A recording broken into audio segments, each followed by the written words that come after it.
The police weren't yet here, but it made no matter. I had seen everything I needed to see. It was time to lay this mystery to rest and expose the guilty party for all to see. I do so love it when someone other than me gets their comeuppance.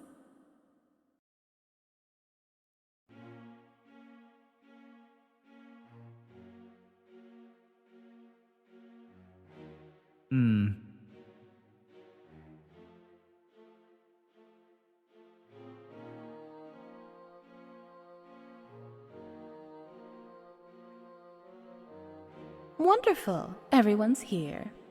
I guess that means we can begin. Begin, what exactly? Why, exposing the murderer, of course. You mean you know who it is? Of course I do, my dear. Don't you? Well, no. I'm not sure. At least not yet. Pity. You were the one who said we had to see the truth for ourselves or something, weren't you? Well, it's a good thing that at least one of us has been busy this past little while. Come now, darling, you simply can't keep us in suspense like this. Are you going to tell us or not? Yeah, after all this, it better be good. Not that I'm getting my hopes up or anything, mind you. Tut-tut. All in good time, my dear little girl. First, we all need to agree on some basic facts. Mr. Klops, you've been posted out in front of the house ever since we found the body, yes? Yes, ma'am. That's right. And did you see anyone leaving the house? Or anybody hanging about at all? No, ma'am. There was no one there. And nobody would have got past me, that's for sure. No, I'm sure they wouldn't.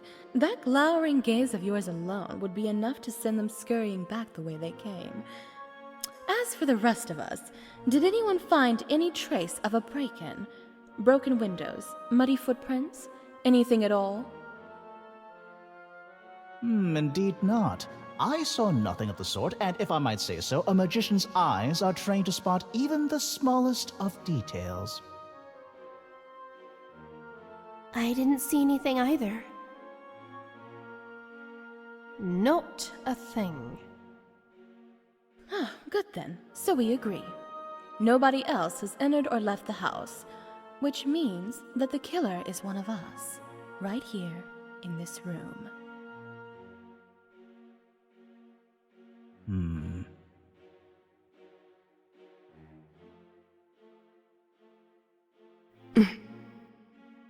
Darling, this is just too much. If you make us wait even a moment more, I shall need a glass of brandy and a bottle of smelling salts.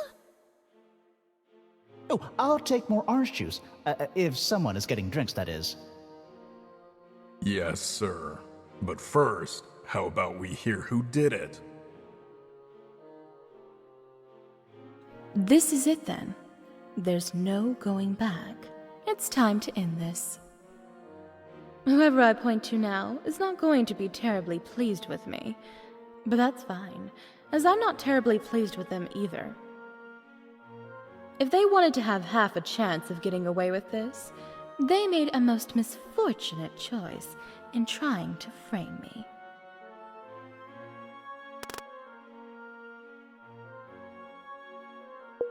It was you, Comtessa de Classidra. You killed Prince Titanico. Me? Oh, come now, darling, you can't be serious.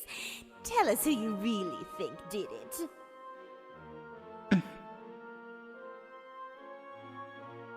You are serious? Oh dear. And here I thought we were friends. Now, ladies, I'm sure you can still be friends.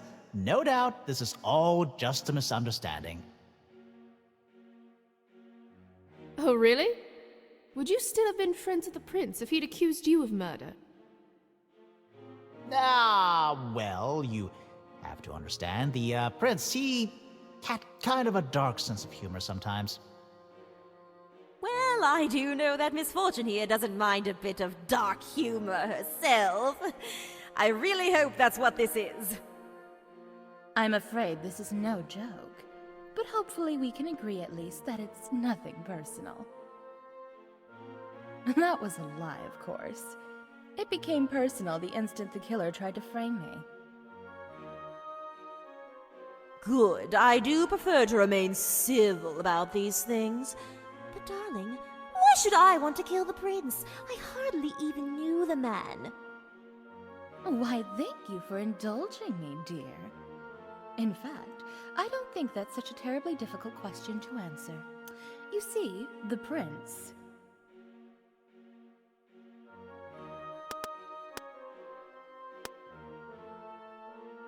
had been spreading rumors about you of a most dangerous nature. Rumors about the nature of your late husband's untimely death. He did sometimes say there were rumors at the court, but it was all just what other people were saying. Oh, my dear, trust me, I know a bit about spreading gossip myself.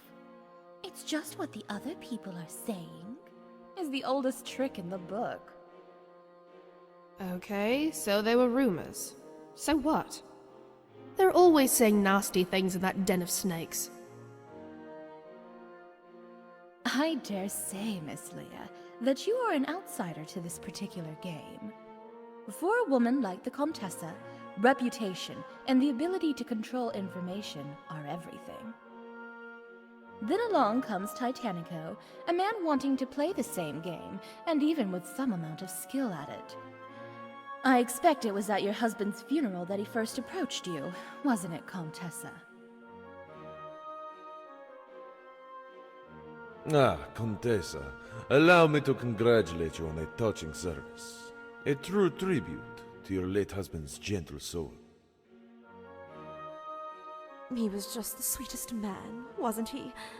I know that I shall miss him dearly. Indeed. Although I must say his trusting nature did not always serve him well at the card table. Sometimes he would let you get away with the most outrageous of bluffs. But he was a joy to play with all the same. Oh yes, that would be just like him. Of course we never played at home. It's not best to introduce extra competition like that into a relationship, don't you think? Of course. I agree. Besides, I have a sneaking suspicion that you would have been much better than him at keeping your cards close to your chest, so to speak.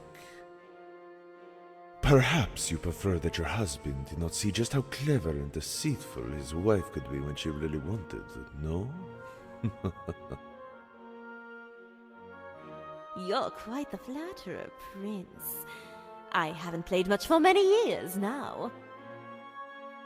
No doubt you were a force to behold in your prime. I'm sure of it. But I shall bid you farewell for now. We shall see each other again, I expect.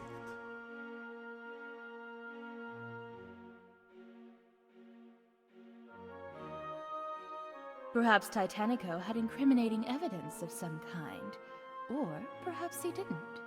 Either way, it was clear he was a threat to you, Comtessa. His having been acquainted with your husband would give his insinuations the credibility that others lacked. Okay, so let's say there was some sort of cloak and dagger power play going on here. Isn't bumping the guy off yourself a bit drastic? I mean, seems like the kind of dirty work you snooty souls would slough off on someone like Klops here. Hey, just what are you trying to say? I'm just a regular valet doing his job. Leah just means that employees like you are sometimes asked to do undesirable work, Mr. Klops. Oh, well, that's true enough. Do you have any idea how fussy the prince was about how shiny his shoes had to be? Yes, Mr. Klops, I'm sure your work was terribly trying and all that, but the point's not a bad one. Normally, the Comtessa would prefer not to act so directly, I'm sure. But tonight, something forced her hand. You mean, you think she thought the prince was going to reveal something to us? He told us so, did he not? He was going to make a special announcement were it not stopped by his untimely death. And you think he was going to reveal some preposterous theory about my late husband's death in front of all of us? Darling, that's completely absurd! Is it now? I think the prince had this whole little show carefully planned. He didn't tell all those stories about the fall of the Lee family just for fun. It was a message about how even respected aristocrats, powerful ones that meddled in politics, can fall in the blink of an eye. A message meant for you.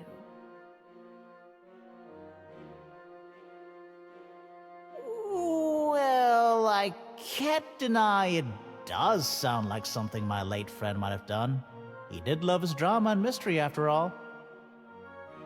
Yes, it was a win-win for the prince. Maybe the Comtessa offers to buy his silence, or maybe he gets to publicly expose a villain and look like a hero in front of his lady friend. The only thing he didn't count on was how decisively the Comtessa would act when backed into a corner. I still maintain this is all nonsense, but I can see we're not going to get nowhere arguing about it. In any case, it doesn't matter. How in the world are you proposing that an aging widow like myself manage to overpower an imposing man like the prince? Yes, indeed. Let's consider how the prince might have died. How? Don't we know how? Took a shiv right to the back. He was stabbed, yes, but was that truly the fatal wound? You see, in actuality, the prince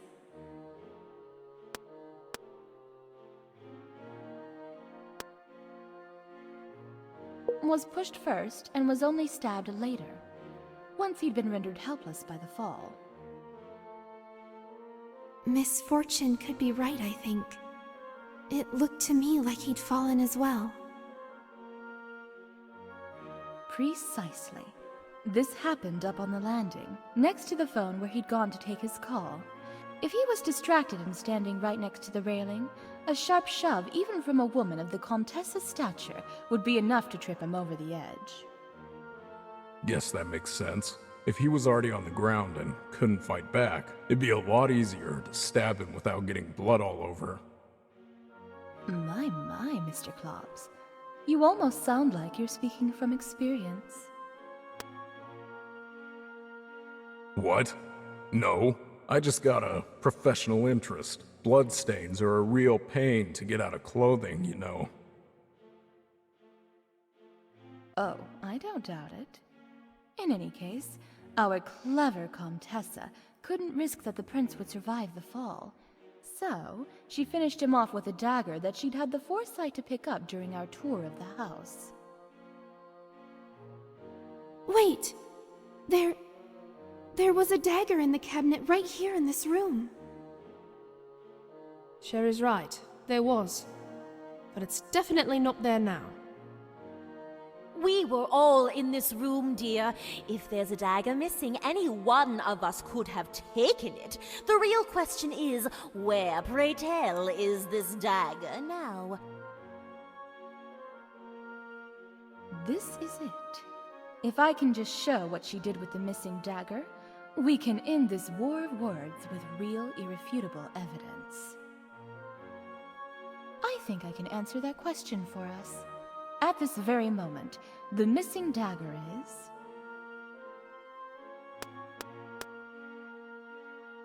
hidden elsewhere in the house by the killer. To be precise, it's under the pillow of that garish red bed in the queen bedroom. You mean to say you found the knife, and you didn't tell us? I'm telling you now, aren't I, dear? Ask the Comtessa if you like. She was there when I found it. Indeed I was, and there certainly is a knife in that room. But I don't see what all this has to do with me. Oh, I think that you do. Horatio, was it not you who ran and found the Comtessa when the body had been discovered? Yes, it was. I saw Klops running out of the hall, and he said we had to round up all the guests at once. And naturally, I leapt into action. Yes, yes. And where was the Comtessa when you found her? Why, I found her in the queen bedroom. Oh. You all see now, don't you? In the time immediately after the murder, the only one who spent any time alone in that room was the Comtessa herself.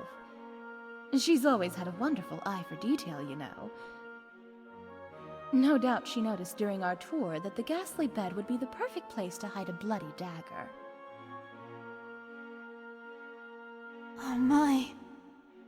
Could it really be? Hey, I hear sirens. The coppers are here. Oh, at last. Don't just stand there, Klops. Go let them in. I'll keep an eye on things here. I'm sure the Comtessa will cooperate, won't you, milady? I've said all I'm going to say tonight in the absence of my solicitor. So you finally admit it, then? Such a rude question, my dear. I admit nothing, except for the fact that you shall certainly be hearing from me again, in one capacity or another.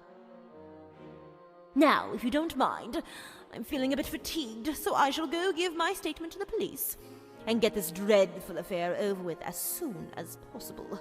I bid you good night. Do you really think she could have done it? She always seems so proper and refined. People can do all sorts of things when they're feeling desperate enough. Yes, I guess they can. At least it's all over. For now.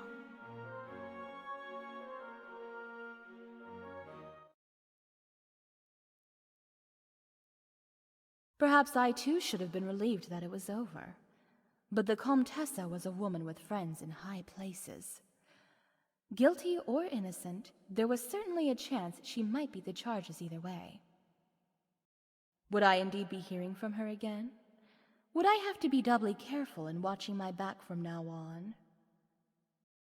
But those were questions for another day. The important thing for now was that I was off the hook.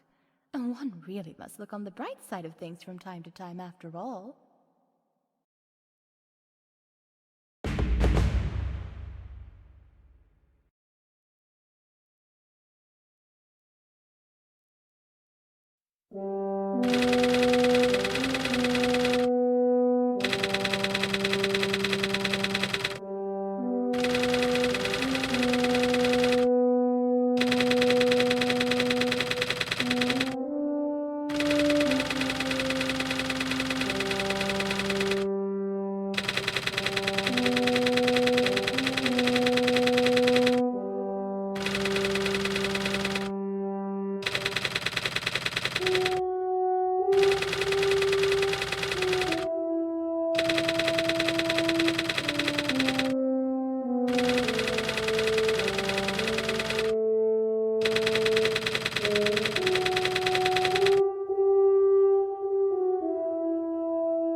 Ah, yes.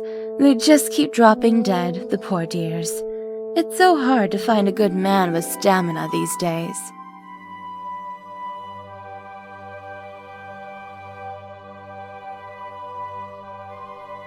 No, ma'am. I'm not a butler. Just a valet.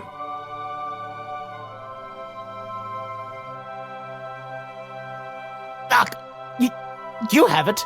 Everyone, stay back. She's armed and very likely dangerous.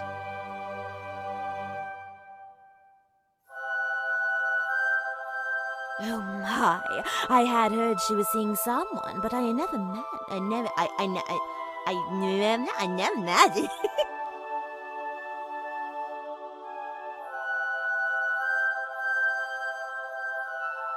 Perhaps you preferred that your wife... No, that is your husband. You are the wife, and I am an idiot.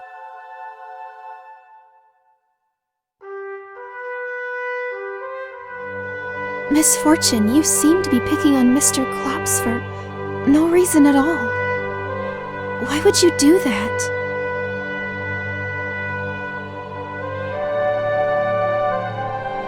Yeah, nice place you got here. If you like entertaining dead people,